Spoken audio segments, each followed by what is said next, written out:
pessoal, estamos aqui de volta para a gente poder seguir com o terceiro módulo então dessa nossa aula sobre concreto, propriedades no estado fresco e endurecido e controle tecnológico. Bom, falamos ali atrás sobre concreto no estado fresco, no estado endurecido, e agora então nós vamos começar a tratar o nosso concreto assim do ponto de vista do controle tecnológico. E aí você pode estar se perguntando, mas por que eu faria isso, né? Por que eu agregaria esse valor aí aos concretos que eu estou usando lá na minha obra? Primeiro, somente o controle tecnológico é capaz de avaliar o desempenho das peças de concreto que você está desenvolvendo. Somente o controle tecnológico pode confirmar as características dos materiais indicadas no projeto que você fez para esse traço de concreto ou para essa dosagem. E o controle tecnológico pode ainda identificar e criar para você a alternativa fantástica de corrigir eventuais problemas, tá certo? E você pode ter problemas de conformidade, você pode ter concreto mal lançado, com broca, você pode ter toda sorte de problemas com a sua construção em concreto armado se você não se apoiar num programa, numa estratégia de controle tecnológico adequada, tá certo? Essas atividades do controle tecnológico, elas se aplicam em dois momentos: quando você recebe o concreto, né, o concreto chega na obra, e na aceitação da estrutura, né, quando você entrega a estrutura de concreto, tá certo? Na maioria das vezes, as empresas que te contratam, elas fixam os pagamentos na aceitação da estrutura. E a aceitação da estrutura está diretamente relacionada, né, a um controle tecnológico que mostra o desempenho das peças conforme as características projetadas, né? Bom, para falar em controle tecnológico, nós temos que falar então no projeto do nosso concreto, né? E aí passa principalmente pela especificação de materiais e por características do concreto. Mas que características do concreto é essa? Bom, qual é a aplicação? Quais são as solicitações? Quais são os tipos de informação? Olha só, a característica do concreto que você vai projetar, que você vai criar, que você vai usar, está diretamente relacionado ao projeto das estruturas e ao projeto dos escoramentos, tá certo? Porque é o seguinte, existe ali nas estruturas de concreto armado um negócio que a gente chama de cobrimento. Se você pensar numa seção transversal de uma peça de concreto armado, ela é mais ou menos assim, né? Então, desafio você também a fazer um desenho mais bonito que esse aqui com o mouse. Isso aqui de fora, esse contorno de fora é o seu concreto, a seção de concreto. Essa aqui é um estribo com as barras longitudinais. Esse negócio aqui, ó, chama cobrimento, tá certo? Então isso aqui, ó, puxar uma seta para cá, chama cobrimento. Esse cobrimento varia com o tipo de zona de agressividade que a sua estrutura está inserida. Além do cobrimento, é claro que as britas, né, eu tenho do lado de fora aqui assim, né, eu tenho formas, né, as formas estão aqui do lado de fora, e são as formas que dão a forma, né, para essa minha seção de concreto aqui. Beleza. Quando eu lançar o concreto aqui dentro, a minha brita tem que ser capaz de passar por aqui e chegar aqui no fundo e se acomodar por aqui, né, nesses espaços todos aqui, sem nenhum problema. Se essa brita não passa por aqui, ela interrompe essa passagem, eu vou lançando concreto aqui em cima, eu vou lançando concreto aqui e vai ter um vazio aqui, ó, no entorno dessa brita agarrada. O concreto pode até descer para onde cai, ele tem um ângulo de escorregamento. Então eu tenho essa seção toda concretada aqui e tenho um buraco aqui, ó, tá certo? Isso é um defeito. Quando você retirar essa forma daqui, voilá, o defeito vai aparecer lá e você vai ter que reparar a estrutura, você vai ter custo com reparo, com manutenção, com paralisação da retirada das formas e dos escoramentos. Então é importante que os agregados passem no espaço entre as formas e as armaduras e passem entre as armaduras também, né? Então esse é um dos parâmetros desse negócio aqui. Um outro parâmetro que eu tenho é o FCJ, considerando a idade de controle, o diâmetro máximo dos agregados, acabei me adiantando aqui com você, trabalhabilidade, teor de ar incorporado, massa específica, modularidade, coeficiente de retração, resistência à tração, dentre outros. Tudo isso aqui deveria estar especificado no projeto de engenharia. Deveria estar. mas na maioria das vezes não está especificado. Então você que é responsável pela produção do concreto, você que é responsável pela construção do edifício, você tem que se atentar, você tem que ter esse esqueminha lá, para você levantar todas essas informações, tirar, se não vier especificado no projeto, você vai lá, tira do projeto essas informações e projeta então, e cria a dosagem mais eficiente para a construção, tá certo? Lembrando que você é o responsável por isso daí. Um outro aspecto, né, do nosso controle tecnológico são as etapas de execução do concreto, né? Primeiro, eu preciso caracterizar os materiais. A partir dessa caracterização aqui, então, eu posso fazer um estudo da dosagem do meu concreto. E aí eu tenho um estudo teórico, eu tenho que pegar esse estudo teórico, levar para o laboratório, fazer um ajuste, não se iluda, tá? Você vai caracterizar os materiais, você vai fazer o projeto lá da sua dosagem, eu vou te ensinar como fazer um projeto de dosagem.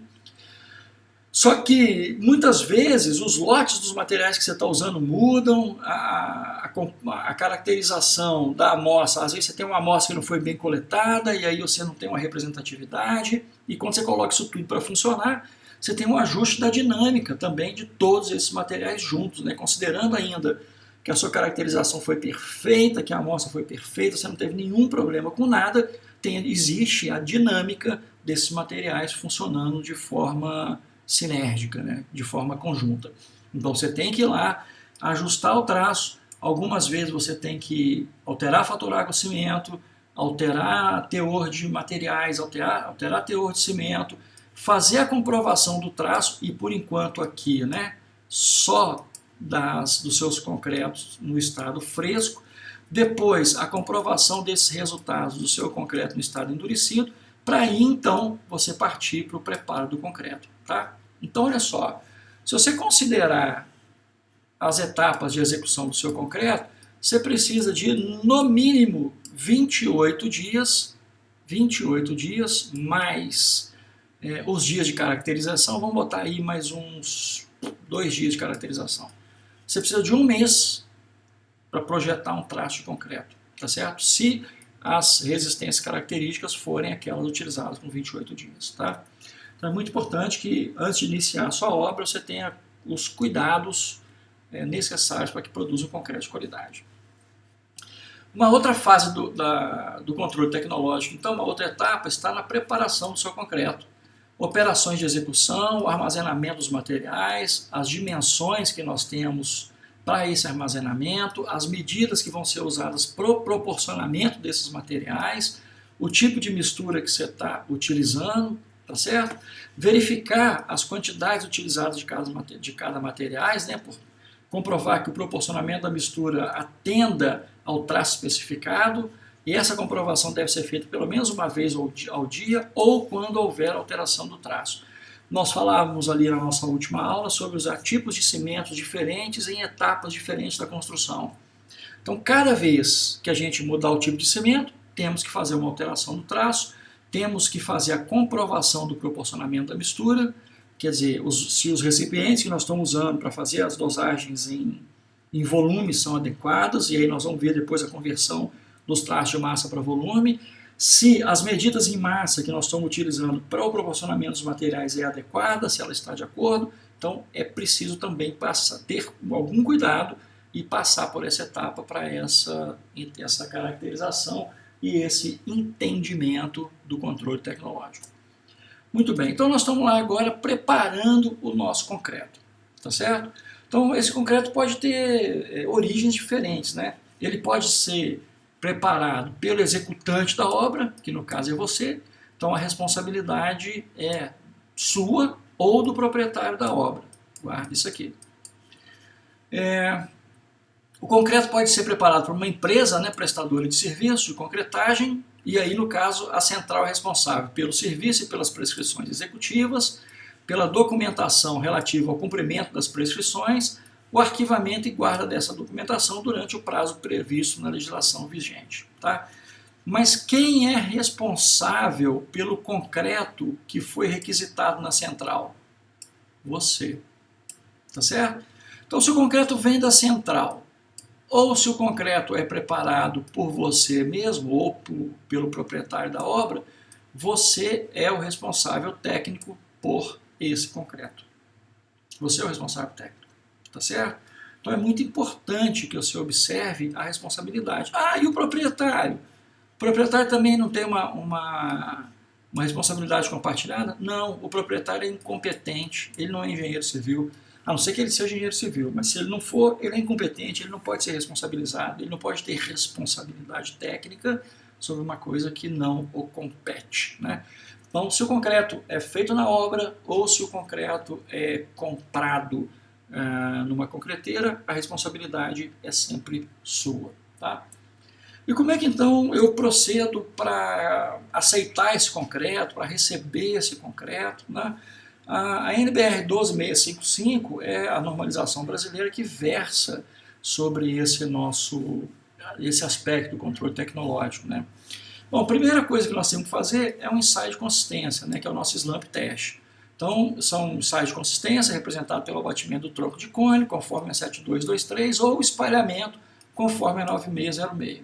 Bom, se o concreto for preparado na obra, eu tenho que realizar ensaios de consistência sempre que ocorrerem alterações na umidade dos agregados ou nas seguintes situações. Opa, e quando vai acontecer alteração na umidade dos agregados? Quando eu receber um novo lote, quando eu tiver um dia chuvoso, quando o meu material ficar exposto ao tempo. Então é muito importante que você tenha baias para condicionar esses materiais e que esses materiais estejam protegidos das intempéries, né, do sereno, da noite, da chuva. Então, ou você tem um galpão, que é o ideal, ou você tem uma lona que você cobre o material sempre que você não estiver utilizando. E aí você garante que do início ao fim daquele lote você vai ter um material com as mesmas características. Bom, considerando então que você tem a lona, que você tem um galpão, que você guardou tudo direitinho, nós temos então que proceder a um controle do concreto, nós temos que testar a consistência do concreto na primeira amassada do dia. Então, quando você vai começar na primeira rodada lá na betoneira, você tem que fazer o slump test. Ou quando você for interromper as concretagens, os trabalhos de concretagem por um período de pelo menos 2 horas. Quando você trocar os operadores ou sempre que eu moldar corpo de prova. Olha só, então, professor, quer dizer que os concretos que eu faço na betoneira lá no canteiro de obras, eu também tenho que ter cuidado com o controle de qualidade, né, com o controle tecnológico, tem que fazer slump test, corpo de prova? Sim, sim, sim.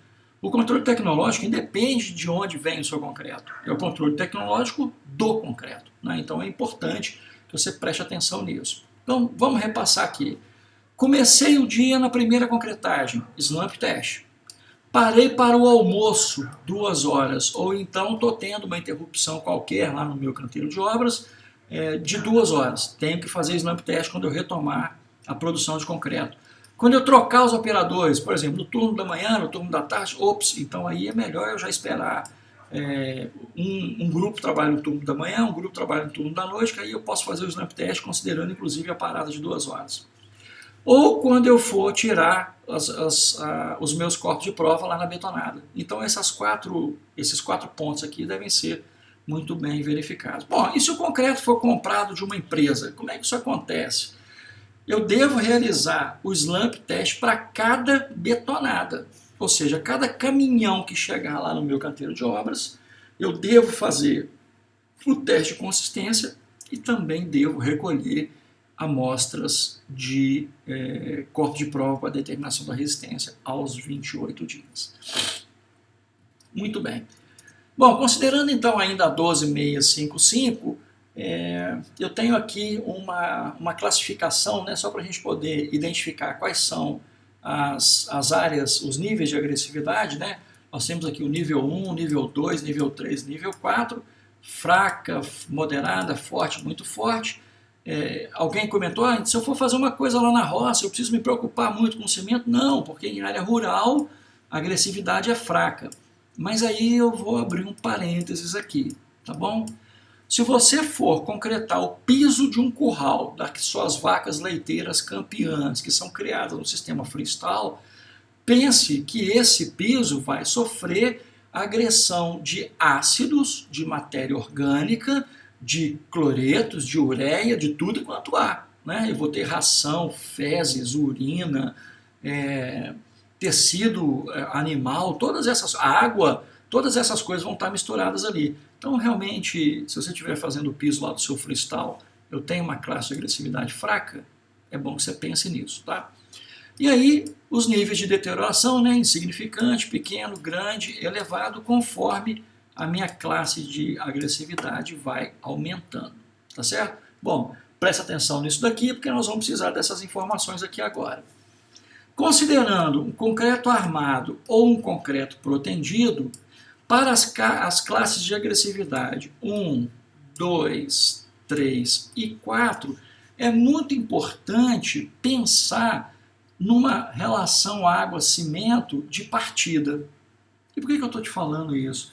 A NBR já te fala que se eu estiver fazendo um concreto armado convencional numa região com agressividade muito alta, o meu fator água-cimento tem que ser menor que 0,45.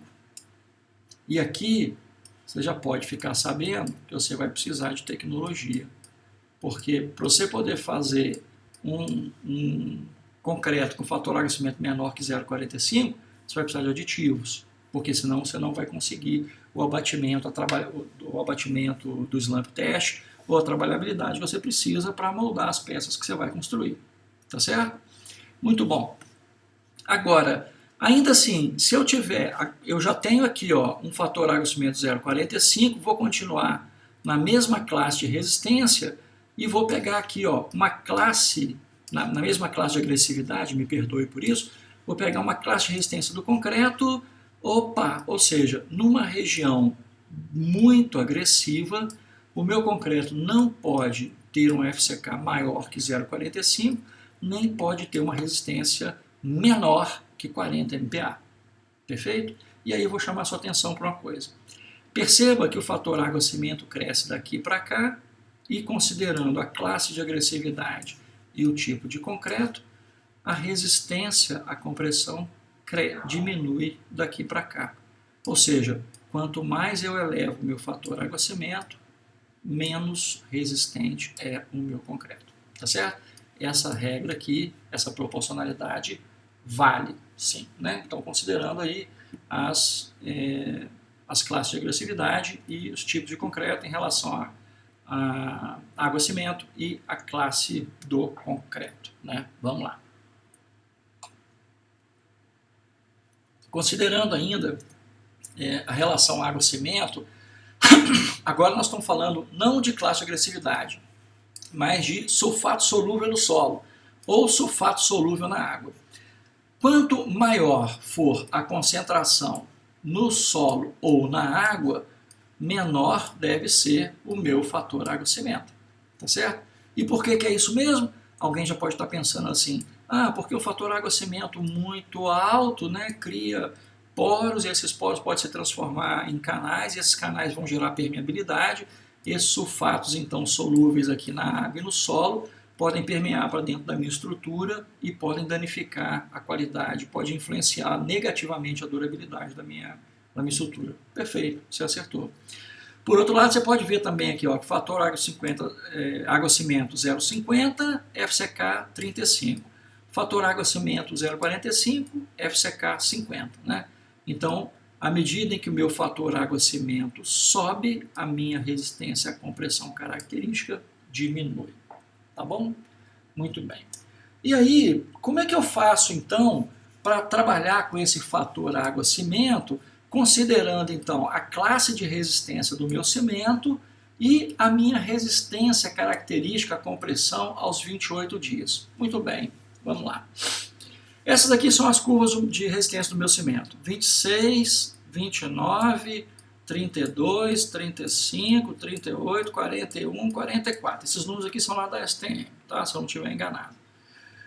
Bom, então olha só, eu tenho aqui cimento 32, que é o cimento que a gente tem, e 41, vamos deixar o 41 próximo do 40 aqui, que são os cimentos que nós temos, o CP32 e o CP40. Então é essa curva aqui e essa curva aqui. Muito bem? Muito bem.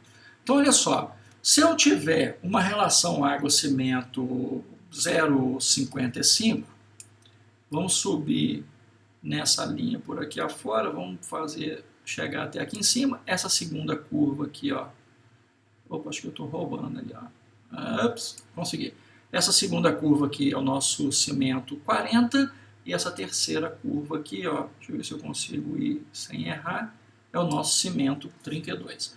Perceba que para esse fator água-cimento aqui, eu vou conseguir produzir, né, de acordo com a curva de Abrams, um concreto com uma resistência de 28 MPa mais ou menos, e aqui eu vou produzir um concreto com 33 MPa mais ou menos, né? Daí depois você conta os pontinhos aqui para ver o número certinho. Bom, ótimo, né? 0,55, o ideal, cara, é um fator 0,50. No limite aqui, 0,45, e por que aqui está 0,45? Porque isso aqui é o limite máximo que você vai conseguir chegar, talvez, se os seus agregados forem muito bons, se o seu concreto estiver muito bem proporcionado, sem aditivo, tá? Então vamos subir com 0,45 aqui, só para a gente poder ter uma correlação, né? O segundo aqui é o nosso cimento CP40 e esse daqui, o terceiro, é o nosso CP32. Então, olha só que coisa linda, né? Num limite inferior, aqui eu vou botar um quadradinho aqui para a gente poder diferenciar. No limite inferior, um fator água-cimento de 0,45 leva o meu concreto de 29, 28, 27, de 27 MPa para uma resistência de 38, 37 MPa. Então, tá vendo? Eu ganho quase 10 MPa aqui só de baixar o meu fator água-cimento de 0,55 para 0,45. Não, mas espera aí, beleza. Eu quero manter esse FC28 aqui nesse lugar. O que eu tenho que fazer, professor? Se você mantiver esse fator água-cimento, só reduzir a quantidade de cimento. Olha lá. Essa redução da quantidade de cimento vira lucro para a sua empresa. Bom, então é assim que, de uma maneira muito expedita, nós relacionamos né, o fator água-cimento com a resistência à compressão aos 28 dias. Tá certo? Bom, como eu tinha te falado, o controle tecnológico passa ainda pelo preparo, pelo controle e pelo recebimento dos materiais. Uma coisa muito importante é nós conhecermos a dimensão máxima característica dos nossos concretos, né? Daqui a pouquinho você já vai receber aí as aulas práticas relacionadas a esse conteúdo e você vai ver que isso é um negócio, uma forma muito simples, né, a partir da granulometria, para você determinar a dimensão máxima característica. A nossa norma fala o seguinte, que esse agregado tem que ser menor ou igual que 1,2 da espessura nominal do cobrimento. Então, se eu tenho um cobrimento de 20 milímetros, eu tenho que ter aqui um agregado de pelo menos 16 milímetros, 17 milímetros. Tá certo? Bom, se o cobrimento, eu já te falei lá, que é aquele espaço que fica ali entre as barras de aço e a forma, né? Muito bem. Eu tenho aqui, ó, o AH, que é o meu espaçamento horizontal, e aqui eu tenho o meu espaçamento vertical. Então eu tenho que ter aqui o AH por 1,2, o DMC, né, tem que ser menor que 1,2 disso daqui, o AH tem que ser menor do que isso aqui por 1,2 e o DMC ainda tem que ser a metade desse AV, tá certo? O espaçamento entre as faces das armaduras. Então isso é muito importante. No ACI fala que o meu DMC tem que ser menor que 1/5 da menor dimensão entre as faces da forma, menor que 1/3 da espessura das lajes e menor que 3/4 do espaço livre entre as armaduras. Então, qualquer uma dessas prescrições que você utilizar aqui, você vai garantir que todos os agregados que você for produzir, que você for utilizar na produção do seu concreto, vão funcionar de forma efetiva para a produção do melhor concreto, com o melhor controle tecnológico possível. Bom, ainda sobre o cobrimento, né? Se eu tiver, por exemplo, uma estrutura de concreto armado, se for uma laje ou se for um pilar, numa classe de agressividade 4, tá vendo?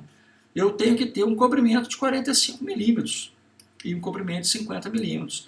E à medida que eu for reduzindo aqui a minha classe de agressividade, o meu cobrimento, a dimensão do meu comprimento também reduz. E qual que é a grande importância desse negócio? E o que isso significa? Que eu estou criando uma barreira de concreto para proteger as minhas armaduras, quando eu tenho principalmente uma classe de agressividade muito grande. Tá bom? Vamos lá. Muito bem. Algumas estratégias, né, algumas teorias são utilizadas para projetar as dosagens do seu concreto, né, a composição, o traço do seu concreto. O que nós temos aqui, o que a gente usa mais corriqueiramente é o ABCP. E por quê? Porque esse traço ele preza para o menor consumo de cimento possível. Só que o menor consumo de cimento possível requer uma estratégia de produção de concreto muito boa, né? Porque isso significa que você está com uma quantidade de argamassa muito baixa, né? Óbvio, a única forma que eu tenho de economizar cimento no concreto é reduzir a quantidade de argamassa. Isso significa que eu posso ter problemas com a moldagem. Mas vamos em frente.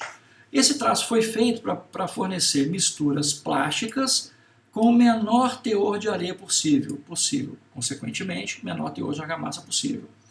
Esse traço tem o menor custo e ele cria uma facilidade para a verificação da consistência, porque é um traço fácil de controlar, né? Bom, como é um traço com baixo teor de areia, né, quando você viu as etapas de produção lá da composição, quando eu vou ajustar o traço, eu preciso adicionar areia. E preciso adicionar também cimento e água na mesma proporção do traço inicial, para que eu mantenha as características iniciais do meu traço, né? Dessa forma, o teor de areia no agregado total irá aumentar e todas as outras características do traço vão se manter constantes. Isso é um negócio importante. Esse traço ele tem uma tendência a exudar, né? Porque é um traço um pouco fino, principalmente se eu estiver usando areia média e grossa. Tá certo? E o abatimento, nesse caso aqui, vai ser regido principalmente pelo consumo de água, ou seja, pelo meu fator água-cimento. Tá bom? Vamos lá. Agora, para um traço ABCP funcionar muito bem, o ideal é que eu tenha uma granulometria ótima. Tá certo? O que significa isso? Significa que para uma mesma consistência e uma mesma relação água-cimento, eu possa fazer a correspondência com um consumo mínimo de cimento. Tá certo? Inicialmente, essa teoria supunha que seria correspondente a um mínimo de vazios agregados ou máximo de compacidade. No final, cara, depois que eles adiantaram, estudaram bastante essa teoria, eles verificaram que um tipo de granulometria que nós chamamos contínua é a que conduz a concretos mais trabalháveis, né? Então a granulometria contínua é o que a ABCP preza como granulometria ótima. E o que seria uma granulometria contínua, cara? É aquela granulometria que tem tamanhos de grãos diferentes, tá? Muito bom. Então granulometria ótima é igual à granulometria contínua, e que não tem gap entre os tamanhos, né? Eu tenho ali uma composição de materiais dispostos de uma bitola maior até uma bitola menor, todas as bitolas preenchidas, eu não tenho espaço entre eles. Tá? Bom, em 1953, o engenheiro Lobo Carneiro, né, definiu que o cimento poderia também entrar como um material fino que compunha a granulometria. Tá? E aí a granulometria ótima passou a variar então de acordo com a proporção de cimento. Consequentemente, essa estratégia de incluir o cimento como material fino fez com que a porcentagem de finos presentes no nosso concreto reduzisse muito.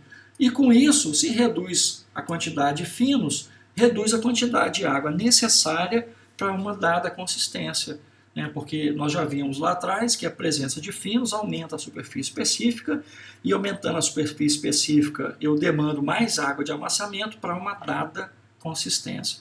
Retirando finos, eu também reduzo a quantidade necessária de água para essa mesma dada consistência e, consequentemente, consigo também reduzir o consumo de cimento, e é por isso que esse traço é tido como um dos traços mais econômicos de todas as teorias. Tá certo? Uma outra estratégia também para correção do consumo de água nesses traços é a partir da aplicação da técnica de Popovich. A técnica de Popovich considera uma correção aqui do consumo de água inicial para o abatimento proposto a partir do abatimento inicial. Isso aqui é elevado a 0,1. Isso é extremamente importante, porque Às vezes eu tenho uma dosagem de uma determinada quantidade de água e essa quantidade de água me leva a um slump maior do que eu preciso, do que eu demando. Então eu posso voltar a partir do meu slump de entrada e do meu slump obtido e fazer então a correção, né, desse teor de água. Isso tanto para mais quanto para menos, né? Eu posso ter também um slump menor e aí eu tenho que voltar lá na correção do traço e fazer a correção da água, e fazendo a correção da água eu mudo o fator, e fazendo a correção da água para o mesmo fator, eu acabo mudando também a massa de cimento. E mudando a massa de cimento, eu mudo também a massa de areia. Então, sempre que você tiver que fazer uma correção na areia, você vai mudar a quantidade de cimento e de água, e quando você tiver que fazer a correção na água, evidentemente para o mesmo fator água-cimento, você tem que fazer uma correção no cimento e uma adequação na areia. Tá? Vamos lá. Uma outra técnica que nós utilizamos, uma outra teoria, é a teoria do IPT. Essa é uma teoria que foi construída a muitas mãos, né, lá no IPT, e tem como publicação de referência o Manual de Dosagem e Controle de Concreto, do professor Paulo Helene e do Terzian. E eu acho que inclusive isso aí é de domínio público, você pode entrar na internet lá e encontrar isso aí da forma que você quiser. Diferentemente da BCP, aqui, cara, eu tenho a relação água-cimento como o parâmetro mais importante para o concreto da estrutura. Tá? Evidentemente, os caras não se preocupavam no primeiro momento sobre as características dos agregados. Né? Esse método, então, ele entendia que a melhor proporção entre os agregados disponíveis é aquela que consumisse a menor quantidade de água para um determinado abatimento, né? O abatimento requerido ou o abatimento de projeto. Bom, fixada então essa trabalhabilidade do projeto, você então explorava os diversos teores de argamassa em relação à água-cimento para obter o concreto adequado à sua aplicação. Tá? Então você pode ver que a gente tem na técnica, na teoria do IPT, um consumo maior de argamassa do que nos projetos feitos com a teoria da BCP. Então, para a gente poder dar uma fechadinha aqui no nosso controle tecnológico, nós falamos até agora de produção, nós vamos falar agora na aceitação do concreto. Né? Nós já falamos que o controle acontece em dois momentos, né, no recebimento e na aceitação, e eu quero agora abrir com você o seguinte esquema. No estado fresco, né, para o recebimento do meu concreto, eu tenho que ter uma verificação da consistência. Beleza? E no estado endurecido, a aceitação da minha estrutura passa pela resistência à compressão e pelo modo de elasticidade. Olha, a qualidade do seu concreto no estado endurecido é função direta das propriedades do concreto no estado fresco. Tá? Então, se você garante isso daqui com rigor, a chance de você ter problemas aqui é muito pequena e a sua estrutura certamente será aceita e você vai ter os seus resultados de resistência à compressão e modo de elasticidade bem definidos. Claro, considerando ainda uma qualidade no lançamento, na cura, na vibração dos concretos lá dentro das suas formas. Tá? Bom, ainda sobre controle tecnológico, eu preciso chamar a sua atenção sobre as responsabilidades. Né? O projeto estrutural tem por responsabilidade registrar a resistência característica do seu concreto em todos os desenhos e memórias que descrevem o projeto tecnicamente. Ele deve especificar o FCK para cada uma das etapas construtivas, se é retirada de cimbramento, se vai ter aplicação de proteção ou não, se eu vou ter manuseio de pré-moldados. Então isso aqui é competência do seu projeto estrutural. E a especificação dos requisitos mínimos relacionados à durabilidade da estrutura, ou seja, consumo mínimo de cimento, isso deve vir no projeto estrutural. A relação água-cimento que o projetista espera para esse projeto, quais são os módulos de deformação estáticos mínimos na idade de desforma, porque uma coisa importante, para que você tenha uma desforma adequada,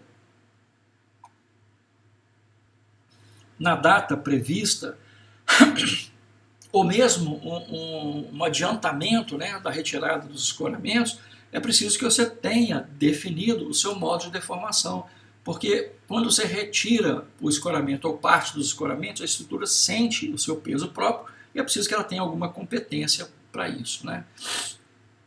E o projeto ainda deve informar outras propriedades julgadas necessárias à estabilidade e à durabilidade da estrutura, considerando a sua vida útil. Na teoria, é isso aqui que acontece, tá certo? Mas na prática, dificilmente você vai receber alguma informação do projeto estrutural além do FCK. Professor, mas e todas essas outras especificações aqui que vieram faltando? Bom, ou você pentelha o projetista até ele te mandar, ou você, com a competência que você tem aqui em Civil 237, você define a partir do FCK, daquelas equações que nós montamos, que eu apresentei para vocês, e de todos os conceitos teóricos que nós discutimos em relação à resistência e durabilidade da matriz, você assume isso e toca para frente. Sabe por quê?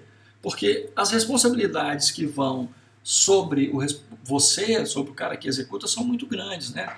Você é responsável pela modalidade de preparo do concreto, pelas etapas de execução, pela escolha do tipo de concreto, pelo atendimento aos requisitos de concreto, de projeto, perdoe, pela aceitação do concreto, pela retirada do escoramento e ainda por outras coisas que nós vamos vir a falar aqui.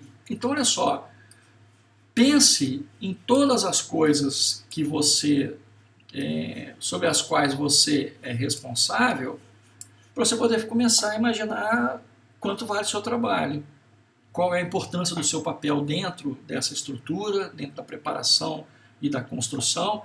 E aí não se assuste se você, como cara que executa, for o cara que ganha dinheiro na engenharia. E tem que ser o cara que ganha dinheiro, porque é o cara que tem a maior responsabilidade, né? O projeto pode vir com alguns problemas, sim, tá? Você tem que entender de projeto também, porque você precisa identificar esses projetos, esses problemas, porque caso a estrutura falhe, o primeiro cara a ser chamado ali é você, o cara que executou. E aí depois você vai ter um trabalho danado para provar que você fez certo. E no segundo momento, você vai ter que provar que você executou uma coisa errada, ou seja, que você não sabia o que você estava fazendo.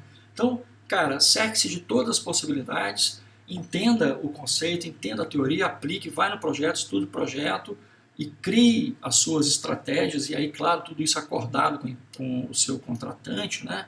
E defina a melhor forma para condução da sua construção a bom termo. Bom, você ainda é responsável, né, por produzir relatórios dos ensaios, laudos ou outros documentos que devem estar disponíveis lá no canteiro de obra durante toda a execução da obra e ainda deve ser arquivada e preservada sob sua responsabilidade. Tá certo? Bom, então aqui o controle tecnológico, e aí pensando em materiais, em dosagem dos concretos, e sobre todas as responsabilidades que caem sobre você, sobre o projeto, enfim, todas aquelas outras coisas. Sobre os materiais agora. Uma coisa extremamente importante está relacionada ao armazenamento desses materiais, né? O cimento tem que ser armazenado de forma separada, ele tem que estar num lugar coberto, isento de umidade, né? Deve estar em pilhas separadas em corredores. Eles devem ficar armazenados lá por um prazo no máximo de 5 dias, com pilhas de 10 sacos, né? E quando você tiver um fornecimento a granel, por exemplo, esse material, esse cimento tem que estar armazenado em silos estanque, devidamente identificado segundo sua classe, marca e tipo. Os agregados devem estar armazenados segundo a sua granometria, a água deve estar em caixas estanques e isentas de impurezas, e os aditivos, né, os pós-reativos ou os líquidos, tem um acento aqui, devem estar armazenados conforme a instrução do fabricante, né? E deve ser identificado segundo a sua marca, seu lote, seu tipo, data de fabricação de validade e todas essas outras coisas. Muito bem, finalmente então nós vamos começar a falar sobre o controle tecnológico relacionado ao proporcionamento e preparo dos materiais e dos concretos, né? O concreto é sempre dosado em metro cúbico, sempre, sempre. Os agregados são sempre dosados em massa ou em volume. As adições minerais, como cimento também, são sempre dosados em massa. A mistura pode ser feita em betoneira estacionária ou caminhão betoneiro.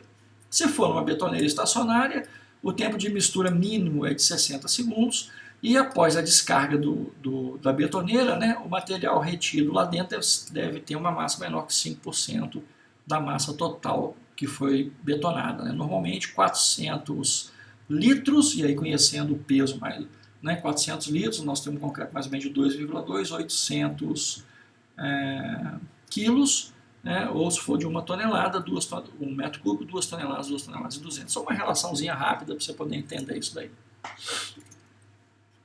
A dosagem de concreto, então, pode se dar de forma racional experimental ou empírica. Essa dosagem racional experimental é para concretos com classe acima de 15 MPa. Né? A dosagem deve ser realizada com os mesmos materiais que vão ser utilizados na obra, é óbvio, né? E toda vez que tiver uma modificação desses materiais é preciso recalcular a dosagem. E a dosagem empírica é para aqueles concretos ali com a classe de resistência até 10 MPa. Essa dosagem empírica aqui, cara, é aquele traço que o cara usa lá na obra, 1 para 3, 1 para 4, 1 para 5. Tá. Professor, quanto que eu devo usar isso aqui? Nunca. Nunca. Porque você vai saber fazer uma dosagem experimental, mas suponha que você está lá na casa da sua madrinha, né? Quando a gente é estudante de engenharia, ou a gente formou recentemente, toda vez que você chega, alguém quer te mostrar uma reforma, uma trinca, um negócio assim, vai te perguntar lá sobre um concreto que precisa fazer de uma laje lá no fundo, no quartinho que ela quer aumentar. Então não faz mal nenhum você falar, tá, pode fazer um concreto 1 para 3 aí que vai dar certo. Beleza, ela vai entender, vai ficar feliz, fala, nossa, esse menino é bom de serviço para danar, ele sabe mesmo engenharia, né? Como se bastasse saber um traço de concreto para ser um bom engenheiro. E o mais importante é que esses traços eles nunca devem ter menos de 300 kg de cimento por metro cúbico, né? Então, sabendo disso aqui, você vai lá e põe, são 3 partes, é uma parte de cimento e mais 2 partes de areia ou de brita, né? Então você tem um de cimento e uma parte de areia e uma parte de brita. Pronto. Então você consegue fazer essa conta aí bem razoavelmente, considerando que o cimento tem uma massa unitária aí de 1,4, a areia 1,6 e os agregados graúdos 1,7. Então você tem que fazer uma continha aí, talvez você tenha uma quantidade de areia diferente, um pouco diferente da quantidade de cimento. Tá? Mas é simples, 1 para 3 você não erra, é isso mesmo. Tá? Pode ser até em volume, 1 volume de cimento e 3 volumes de agregado. Então mete bronca que as coisas vão funcionar desse jeito. Para aquele quartinho lá no fundo da casa da sua madrinha, ou uma calçada que ela quer fazer lá na frente, ou um puxadinho, um negócio assim. Tudo diferente disso, você deve pensar por aqui, tá certo? E se você estiver lembrando disso aqui também, você pode evitar esse lado de cá e ser um pouco mais técnico. Como é que a gente faz então para dimensionar a resistência da dosagem que você está construindo? Beleza. Esse cara aqui, o FCK, é a resistência característica do concreto em megapascal. Isso aqui é o que o cara do projeto vai te dar. Então, quando ele vai te falar assim, FCK 20 MPa, então beleza, você vai entrar aqui com 20 MPa, beleza? Esse SD aqui é um desvio padrão também da dosagem em megapascal. Quanto pior for o seu controle tecnológico, mais alto será esse SD. Quanto melhor for o seu controle tecnológico, menor será esse SD. Perceba então que o valor final do seu FCJ depende de uma constante e da melhor técnica para controle tecnológico. Beleza? Vamos lá. Nós temos aqui as condições de preparo, né? Isso aqui é para você dar uma olhadinha, uma superfície de concreto bem acabada, que pode inclusive ser uma superfície de concreto aparente, e você percebe que para as condições A, B e C, eu tenho essas 3 condições de preparo, né? A, B e C, e a condição A pode ser aplicada a concretos que vão de 10 até 80 MPa. Cimento e agregados dosados em massa.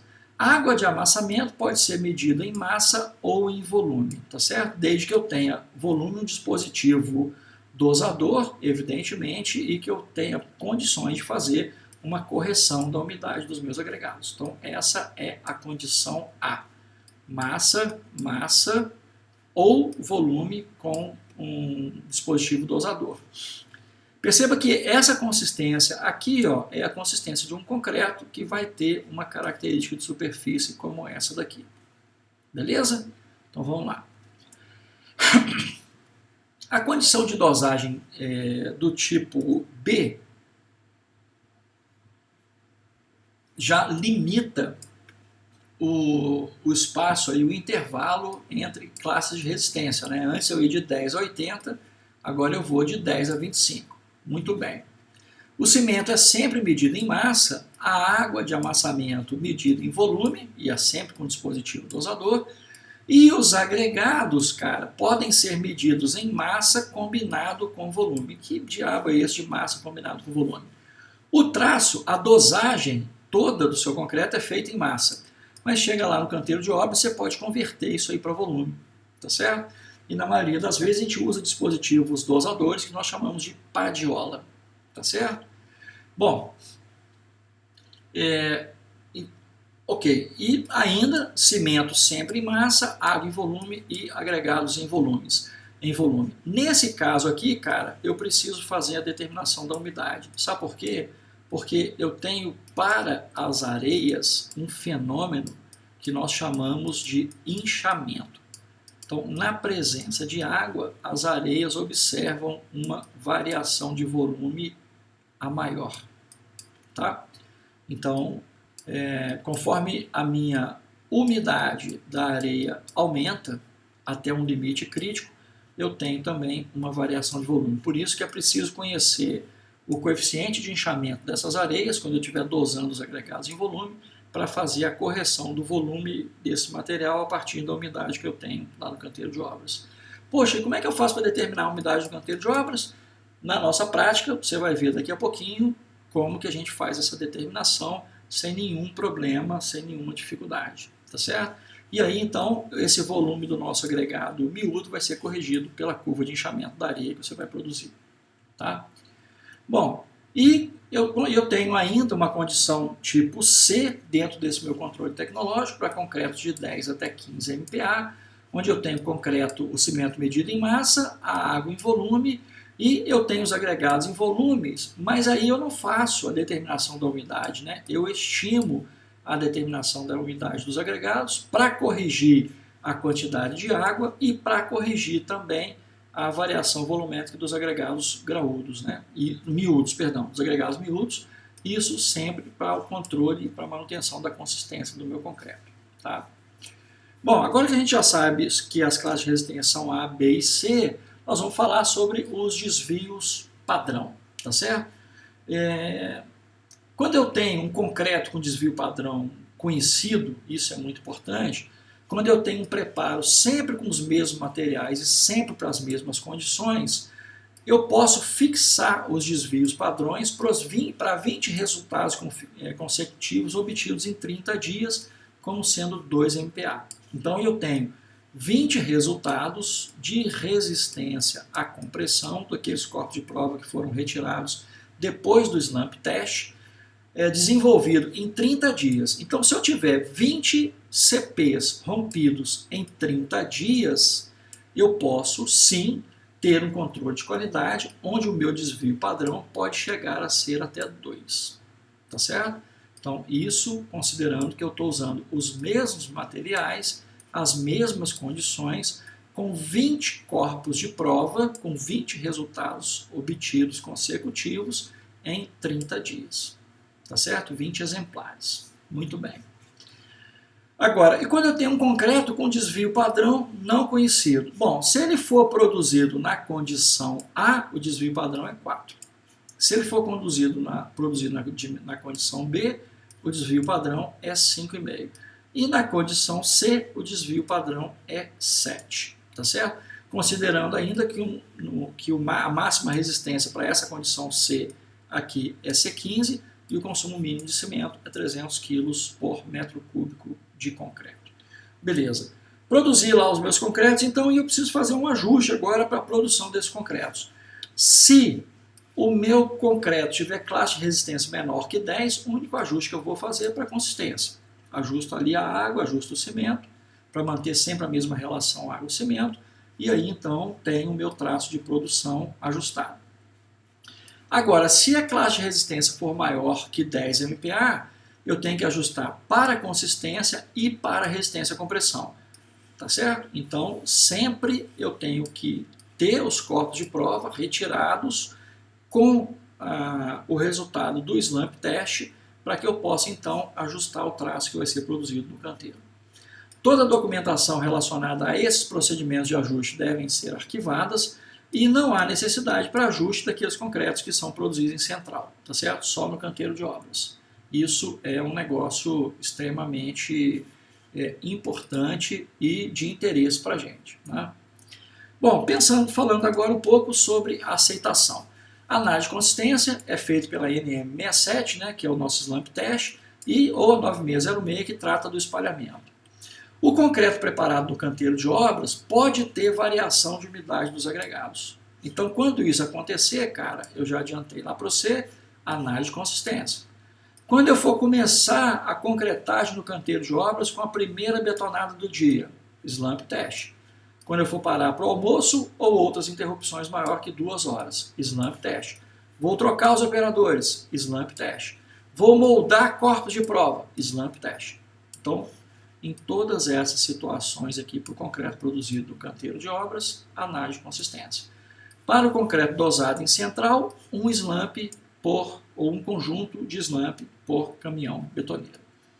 E aí, já te mostrei lá como é que a gente faz o slump test, né? A gente prepara, então, todos esses materiais que vão ser utilizados para o traço, lançamos, isso aqui é no controle tecnológico, lançamos na betoneira, adicionamos a água, né? Pegamos o nosso concretinho aqui, moldamos os corpos de prova, né? Esses corpos de prova devem ter essa característica aqui do topo.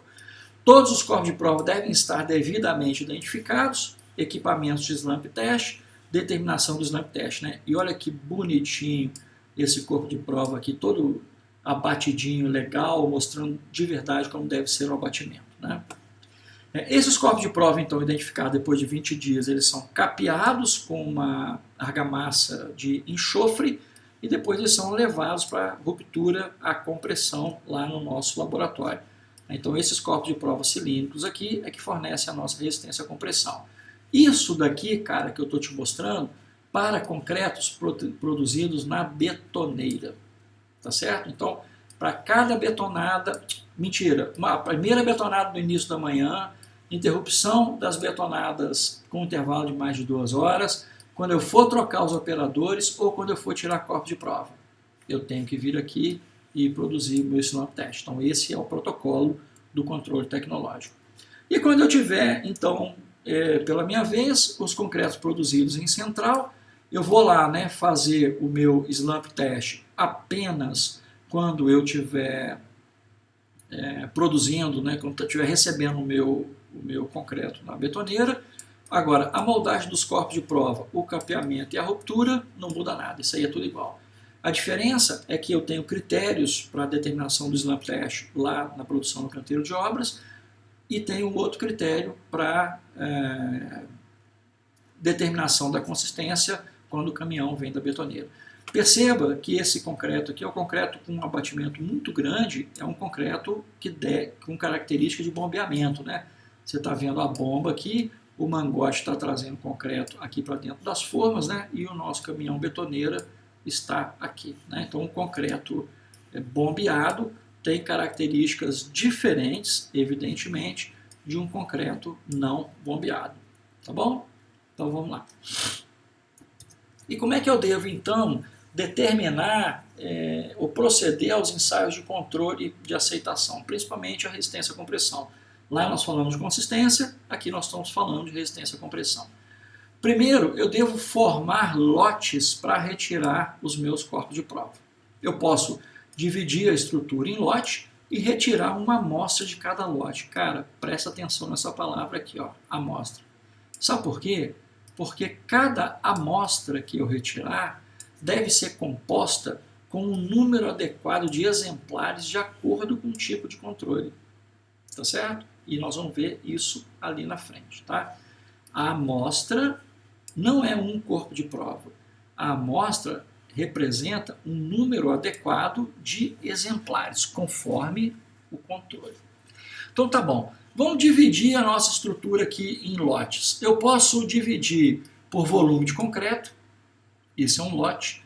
Eu posso dividir por número de pavimentos, isso é outro lote. Posso dividir por tempo de concretagem, isso é outro lote. Tá certo?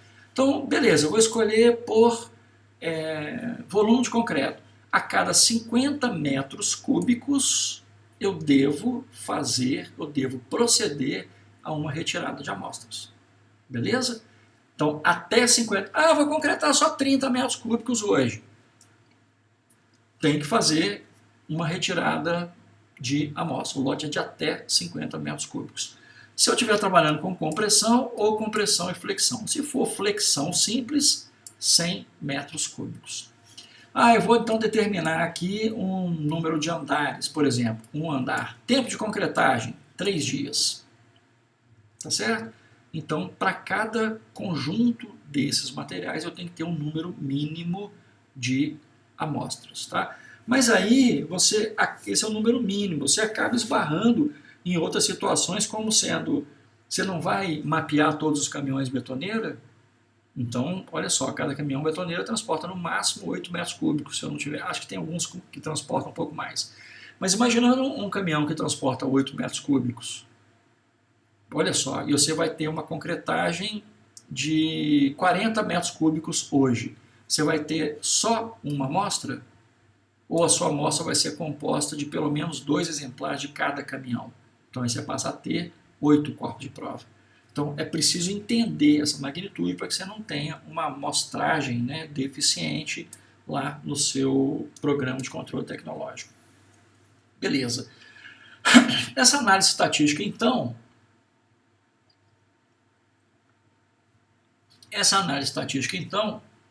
principalmente para a determinação da resistência à compressão, ela divide, né, os resultados em relação ao tipo de amostragem que você vai fazer. Se você estiver fazendo uma amostragem parcial, eu vou retirar a amostra de determinadas betonadas. Eu não vou tirar de todas as betonadas, tá certo? A amostra mínima de 6 exemplares.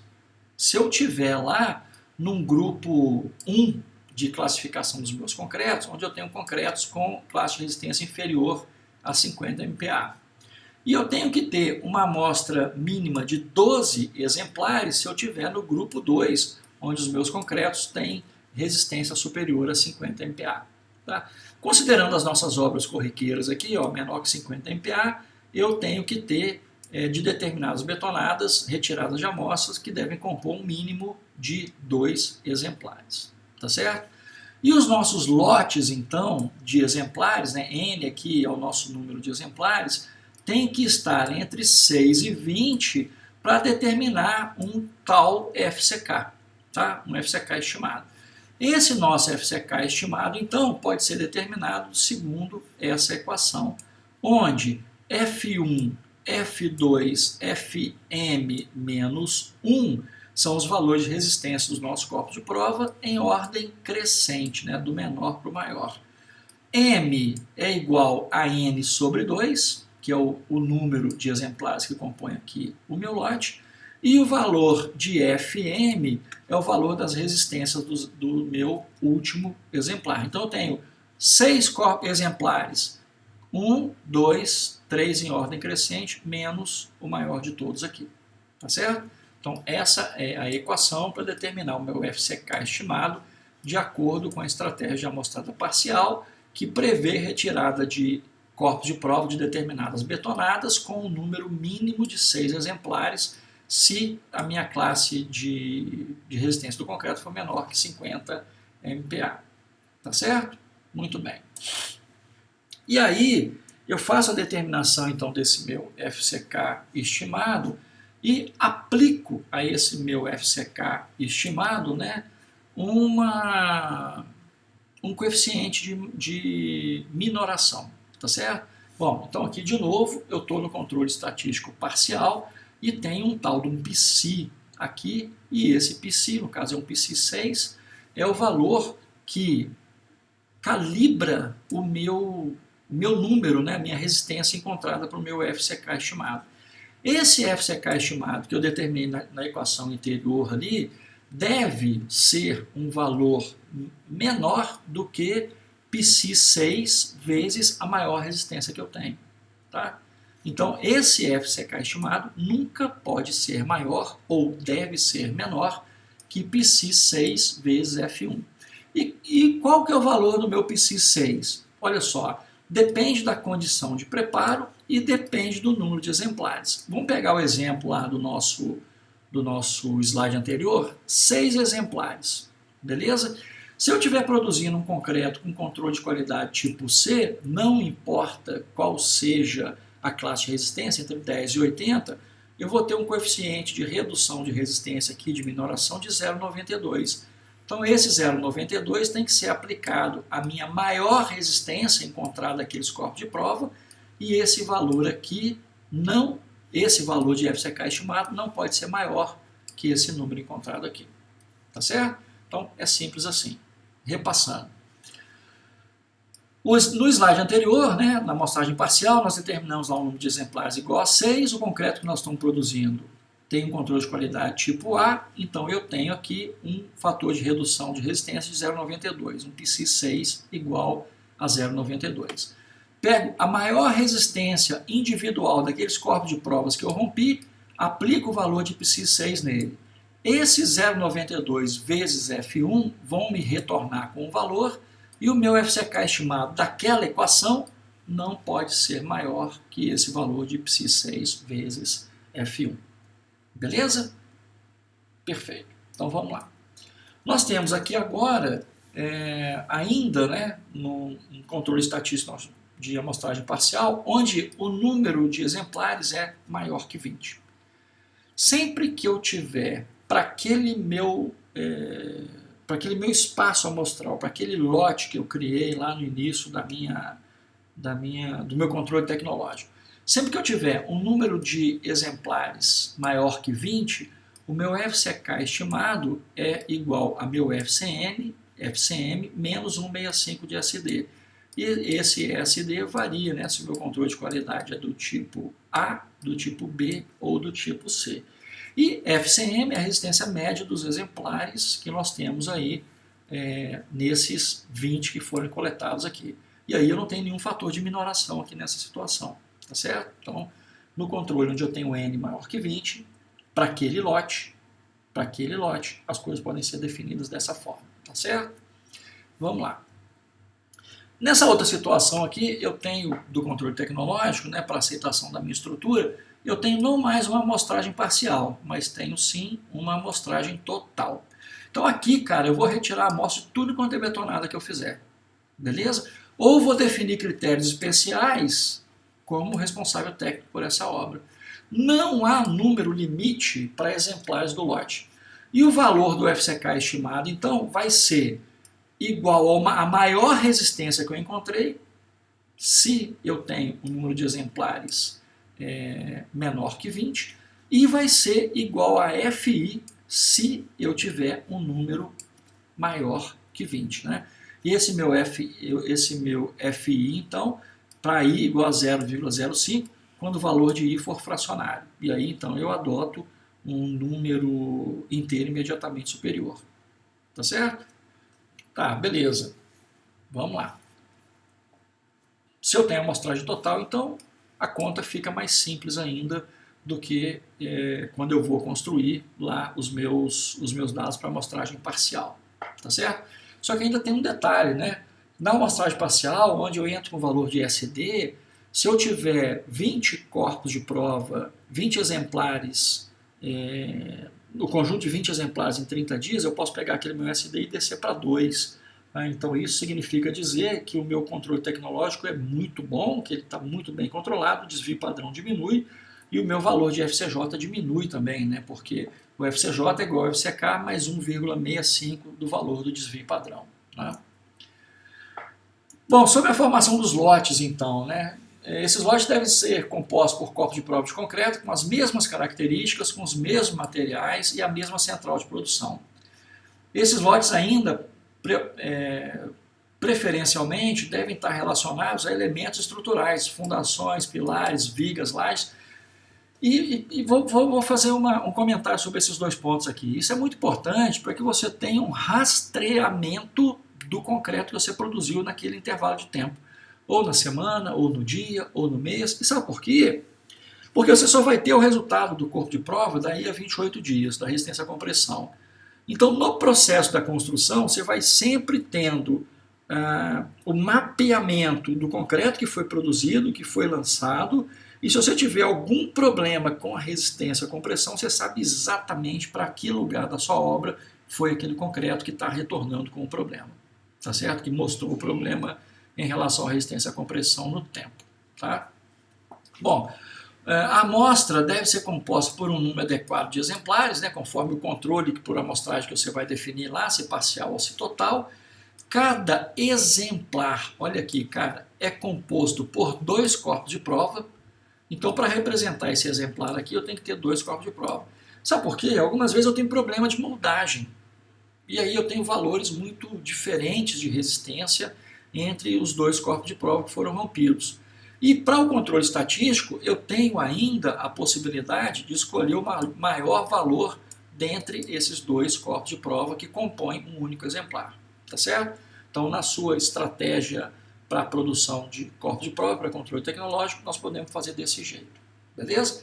Aqui uma outra imagem que mostra para você, né, os corpos, a identificação aqui dos corpos de prova, a data que foi moldada esse corpo de prova, qual é a região ou a concreteira, né, que foi que entregou isso aí, ou para onde esse seu corpo de prova foi mandado.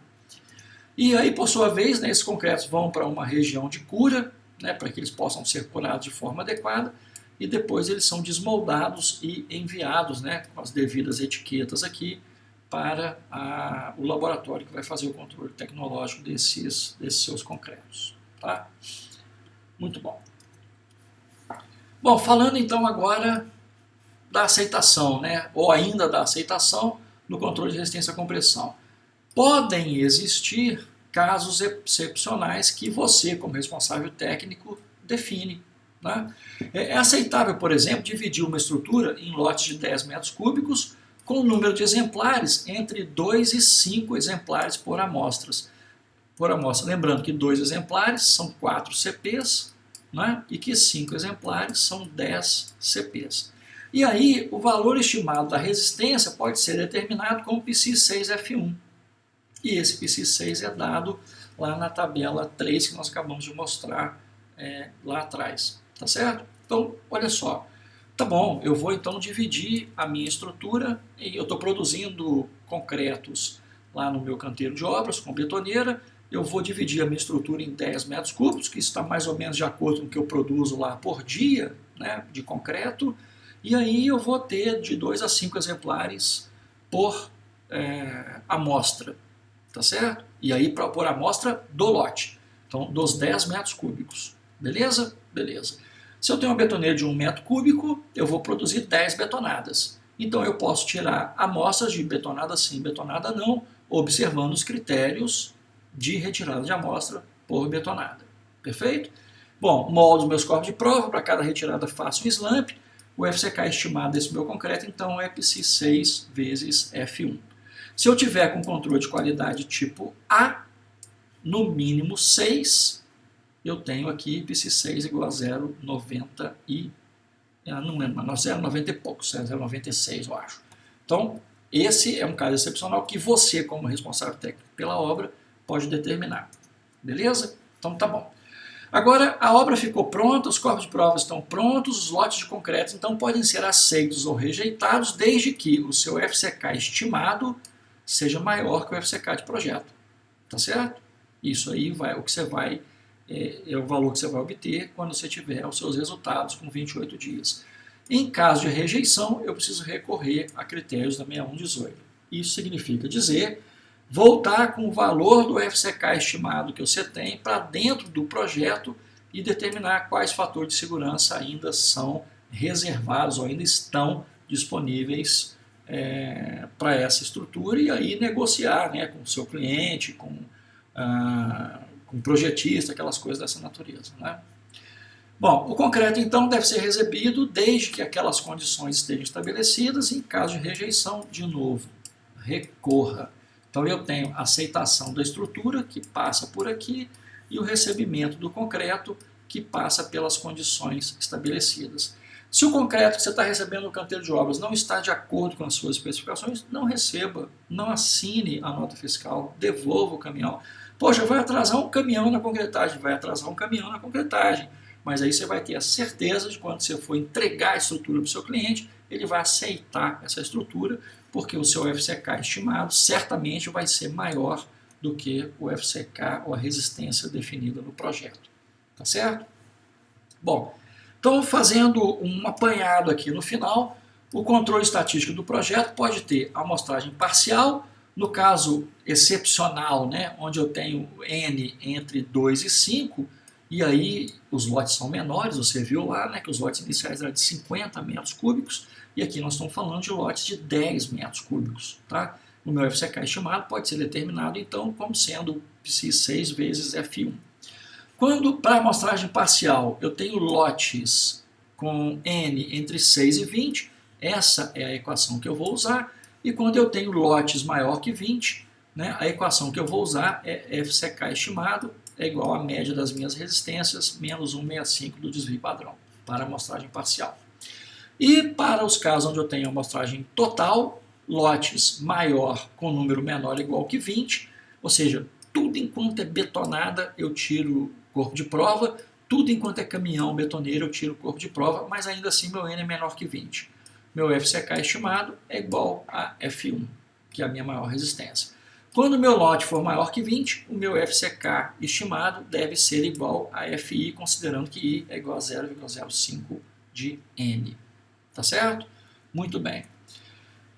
Caminhando então para o final, né, faço um resumo aqui de cada uma das etapas da nossa construção, que vão desde projeto, passando pela execução e recebimento do concreto, até a preparação do concreto e a sua aceitação, e as responsabilidades de cada um de nós engenheiros, né?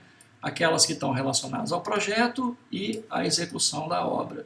Perceba que no projeto eu tenho um quadrinho aqui, né? E para nós que estamos executando a obra, nós temos aqui outros 3 quadrinhos. Então, é razoável, né, que a gente ganhe 3 vezes mais dinheiro do que os caras que fazem os projetos, né? Brincadeira, gente. Isso aqui é só para criar para vocês um senso de responsabilidade e de valor sobre o trabalho que vocês estão desenvolvendo. Dito isso, nós fechamos então aqui o nosso terceiro módulo dessa nossa aula número 8, né, que fala dos controles tecnológicos do concreto, e eu espero em breve, daqui a pouquinho, estar postando então a próxima aula, onde a gente vai começar a dimensionar, a dosar os nossos concretos. Muito obrigado a vocês e até a próxima. Tchau, tchau.